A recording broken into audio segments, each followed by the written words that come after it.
ఉద్యోగ ప్రయత్నాలు ఎవరైతే ఈ రాశి వారు చేస్తారో అవన్నీ కూడా సానుకూలమవుతాయి. పట్టుదలతో అనుకున్నది ఎట్టకేలకు సాధిస్తారు. చిన్నాటి స్నేహితులతో కూడా ఈ వారం మీరు ఆనందంగా గడుపుతారు.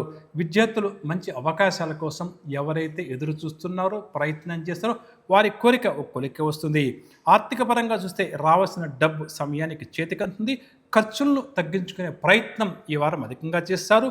అదేవిధంగా కొద్దిగా డబ్బు కూడా దాచిపెట్టుకుందాం భవిష్యత్తు అవసరాల కోసం అన్నట్టుగా కూడా ఈ వారం మీరు ప్రయత్నం చేసి దానికి సంబంధించి అంటే డబ్బు ఎక్కడ దాచిపెడితే ఎంత మనకు లాభం వస్తున్న వైపుగా నిపుణులను కూడా కలిసి వారి యొక్క అభిప్రాయాలు కూడా పరిగణలోకి తీసుకుంటారు. కుటుంబ సభ్యులు విశేషమైన ఆదరణను చూపుతారు. సంతాన వివాహం గురించి ఎవరైతే ఈ రాశి తల్లిదండ్రులు ఇబ్బంది పడుతున్నారో బాధపడుతున్నారో అటువంటి వారు ఈ వారం శుభవార్తలు అందుకుంటారు అని చెప్పొచ్చు. ముఖ్యంగా సంతానానికి సంబంధించి ఈ రాశి తల్లిదండ్రులు తీసుకున్న నిర్ణయాన్ని